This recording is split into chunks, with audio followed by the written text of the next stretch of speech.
میم سے محبت، تحریر فرت اشتیاق، قسط نمبر 8۔ روشی آفس کیفیٹیریا میں بیٹھی تھی۔ وہ موبائل پر عابد صاحب کا نمبر ملا رہی تھی۔ اسی وقت پیون حامد ریسیپشن سے روشی کا فوڈ پارسل لا کر اس کے سامنے رکھ رہا تھا۔ آپ کا کھانا آ گیا مس آیت، یہ باقی پیسے۔ روشی نے مسکرا کے پیکٹ کی طرف دیکھا اور بولی، رکھ لیں حامد بھائی۔ حامد خوش ہو کے وہاں سے چلا گیا تھا۔ اکا دکا میزوں پر چند اور کولیگز بھی کھانے میں مصروف تھے۔ روشی نے کال ملائی تھی۔ وہ گول گپوں کا پیکٹ بھی اس کے ساتھ ساتھ کھول رہی تھی، املی کا پانی، چنے، سب چیزوں کی پلاسٹک کی کٹوریاں کھول رہی تھی۔ دوسری جانب عابد صاحب اسٹڈی میں کمپیوٹر پر کچھ کام کر رہے تھے۔ انہوں نے انجان نمبر سے آئی کال کو حیرت سے دیکھتے ریسیو کیا تھا۔ السلام علیکم انکل۔ روشی تم؟ وعلیکم السلام، کیسی ہو؟ روشی کی آواز فوراً پہچان گئے تھے۔ اس کی کال آنے پر انہیں خوشی ہوئی تھی۔ پہچان گئے آپ مجھے؟ روشی کو اچھا لگا کہ عابد صاحب اس کے تعارف کرائے بغیر ہی اسے پہچان گئے۔ تم جیسی زندگی سے بھرپور لڑکی کو کون بھول سکتا ہے؟ روشی اپنی تعریف پر کھلکھلا کے ہنسی تھی۔ انکل، آپ میری لائف کے پہلے انسان ہیں جو میری اتنی تعریف کرتے ہیں۔ یہ بتاؤ آفس میں سب کیسا چل رہا ہے؟ نویان نے پھر تو نہیں ڈانٹ ڈپٹ کی؟ روشی کا عابد صاحب سے ایک بے تکلف اور اپنائیت بھرا رشتہ خود بخود بنتا جا رہا تھا۔ وہ تھی ہی ایسی۔ ابھی ان سے ہی عزت افزائی کروا کے آ رہی ہوں۔ بڑا ٹکا کے طنز کیا تھا انہوں نے، میری منگنی کی مٹھائی کو چکھا تک نہیں۔ اس نے طلحہ کی شکایت کی۔ ارے تمہاری منگنی ہو رہی ہے؟ جی انکل، میرے فرسٹ کزن کے ساتھ، اس فرائیڈے کو آپ نے ضرور آنا ہے ورنہ میں ناراض ہو جاؤں گی۔ روشی ان کو اپنی منگنی کی دعوت دے رہی تھی۔ مبارک ہو روشی، میں انشاءاللہ ضرور آؤں گا بیٹا۔ عابد صاحب نے پیار بھرے لہجے میں آنے کی حامی بھری تھی۔ روشی جو اپنی منگنی پر بے حد خوش تھی، وہ آج آفس میں کوئی کام نہیں کر رہی تھی، بس ادھر ادھر پھر رہی تھی۔ وہ نوین کے کیبن کے سامنے سے گزری، اسے سر پکڑے بیٹھا دیکھا تو خیریت معلوم کرنے اندر اس کے پاس آ گئی تھی۔ کیا ہوا مس نوین؟ اس نے ہمدردی سے پوچھا۔ داڑھ میں بہت درد ہے، ڈینٹسٹ سے 3 بجے کی اپائنٹمنٹ ملی تھی، مگر اب سر طلحہ نے یہ میٹنگ ارینج کروانے کا بول دیا ہے۔ وہ بہت تکلیف میں تھی، تو آپ جائیں نا، اتنا کام تو میں بھی کر سکتی ہوں، روشی دوستانہ لہجے میں بولی تھی۔ لیکن مس آیت، نوین روشی پر کام چھوڑ کر جانے سے ہچکچا رہی تھی۔ ارے یہ تو کوئی مشکل کام ہی نہیں ہے، صرف میٹنگ ہی تو ارینج کوانی ہے، فون کالز ہی تو کرنی ہوں گی، بس آپ مجھے ڈیٹیلز بتا دیں، باقی سب میں ہینڈل کر لوں گی۔ روشی بھرپور کانفیڈنس کے ساتھ بولی تھی۔ نوین کو کیونکہ پین بہت تھا اس لیے اس نے روشی کی آفر قبول کر لی تھی۔ طلحہ اپنے آفس ڈیسک پر بیٹھا مصروف سا کچھ ضروری کام کر رہا تھا جب قدرے پریشان سا مینیجر فرحان دروازے پر دستک دے کر اندر آیا تھا۔ سر، اس کے انداز میں بوکھلاہٹ تھی۔ بلگرامی صاحب کے ساتھ میری میٹنگ تھی، کیا وہ آ گئے ہیں؟ اپنے کام پر توجہ مرکوز رکھتے اس نے سرسری سے انداز میں پوچھا تھا۔ سر، بلگرامی صاحب تو آ گئے ہیں مگر شاہنواز صاحب بھی آ چکے ہیں، وہ ہچکچاتے ہوئے بولا۔ واٹ؟ ان کے ساتھ تو میں نے کل میٹنگ شیڈول کروانے کو کہا تھا۔ سر، مجھے لگتا ہے کوئی مس انڈرسٹینڈنگ ہو گئی ہے میٹنگ شیڈول کروانے میں، کیونکہ ابھی وہ دونوں میٹنگ کے لیے آئے بیٹھے ہیں۔ مینیجر فرحان باس کی ناراضگی سے ڈر کر ہچکچا کر بول رہا تھا۔ واٹ ربش، میں نے مس نوین کو کلیئر لفظوں میں بتایا تھا میٹنگ کب رکھوانی ہے۔ طلحہ شدید غصے میں آ گیا تھا۔ سر، میں بھی اس چیز کو لے کر پریشان ہوں، وہ دونوں تو بزنس رائیولز ہیں، یہ تو بہت گڑبڑ ہو گئی ہے۔ طلحہ غصے میں گہرا سانس لیتا ہوا کرسی سے اٹھا تھا۔ جو بھی مس ہیپ ہوا تھا اور جس نے بھی کیا تھا وہ اس سے بعد میں نمٹے گا، ابھی ان 2 بلڈرز سے ملے جو ایک دوسرے کے سخت دشمن تھے۔ مینیجر فرحان بھی پریشان سا کھڑا تھا کہ باس اس صورتحال کو سنبھالیں گے کیسے۔ طلحہ کانفرنس روم میں سنجیدہ انداز میں داخل ہوا تھا، اس کے ساتھ ساتھ مینیجر فرحان بھی تھا۔ دونوں بلڈرز حضرات کانفرنس روم کی بڑی سی میز پر آمنے سامنے بیٹھے تھے اور ایک دوسرے کو شدید ناگواری سے دیکھ رہے تھے۔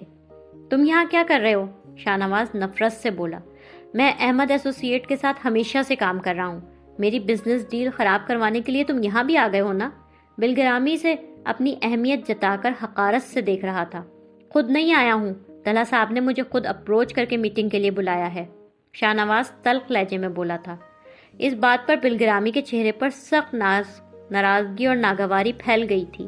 طلحہ نے اندر آتے ہوئے یہ گفتگو سن لی تھی۔ طلحہ اپنے کانفرنس روم کو کسی اکھاڑے میں بدلتا دیکھنے سے بچانے کے لیے خود آگے بڑھا تھا۔ مینیجر فرحان بھی اس صورتحال کو پریشان ہو کے دیکھ رہا تھا، کبھی باس کو، کبھی دو کاروباری دشمنوں کو۔ چہرے پر مصنوعی مسکراہٹ لاتا اسے پتا تھا اس صورتحال مکمل طور پر خراب ہو چکی تھی۔ اس نے دونوں سے ہاتھ ملایا تھا اور کانفرنس ہیڈ والی کرسی پر بیٹھ گیا تھا۔ بلگرامی اور شاہ نواز دونوں طلحہ کو ناگواری سے دیکھ رہے تھے۔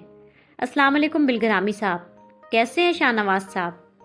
وعلیکم السلام طلحہ صاحب، مجھے اندازہ نہیں تھا کہ آج آپ نے میٹنگ کے لیے میرے ساتھ ساتھ میرے کمپٹیٹر کو بھی بلا رکھا ہے۔ بلگرامی صاحب طلحہ سے ناراض تھے۔ مجھے لگتا ہے کوئی مس انڈرسٹینڈنگ ہو گئی ہے میٹنگ شیڈیول کراتے وقت۔ I apologize for the mishap, Talha گلا کھنکارتے ہوئے بولا۔ آپ کو میں بڑا اصولوں والا انسان سمجھتا تھا طلحہ صاحب، اس کا مطلب ہے آپ گیم بنا رہے تھے۔ میرے اور میری کمپیٹیٹر کمپنی دونوں کے ساتھ رابطے میں تھے، جہاں سے ڈیل اچھی بنتی پروجیکٹ اسے دے دیتے۔ بلگرامی صاف گو لہجے میں طلحہ سے ناراضگی کا اظہار کر رہا تھا۔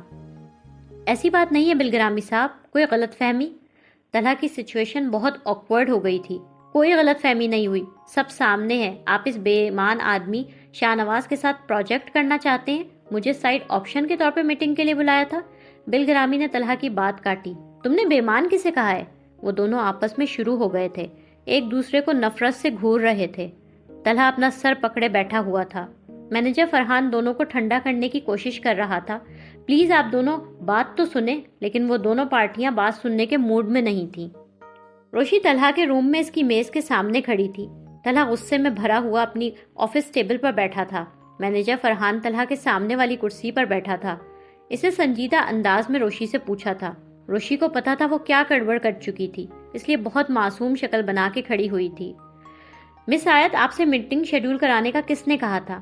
مینیجر فرحان بولا۔ سر آئی تھنک مجھ سے چھوٹی سی بھول ہو گئی تھی۔ میں نے شاہ نواز صاحب کو بھی آج ہی کا بول دیا تھا۔ چھوٹی سی بھول؟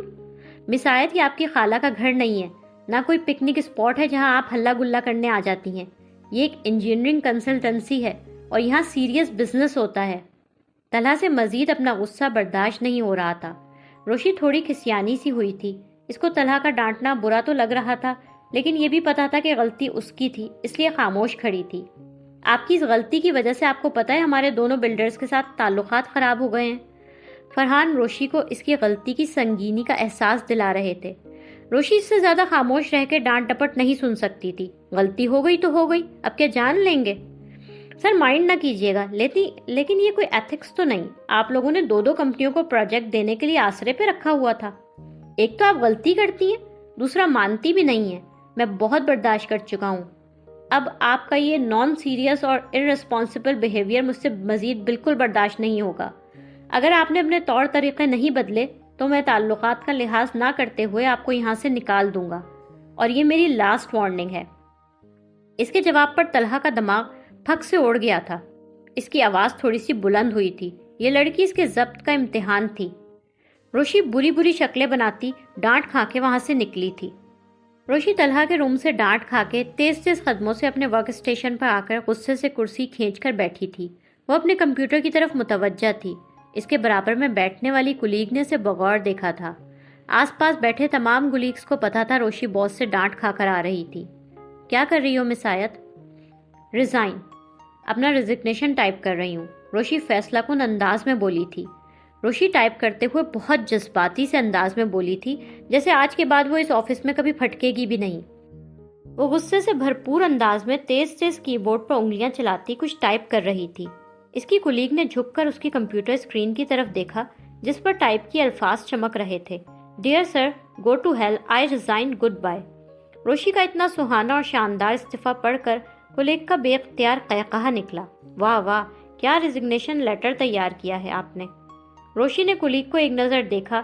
اس دوران اس کے کی بورڈ پر جمی انگلیوں سے کوئی کی پریس ہو گئی، مگر چونکہ ابھی وہ غصے والی جذباتی کیفیت میں تھی، لہٰذا اس نے توجہ نہ دی کہ اس سے کوئی کی پریس ہوئی تھی۔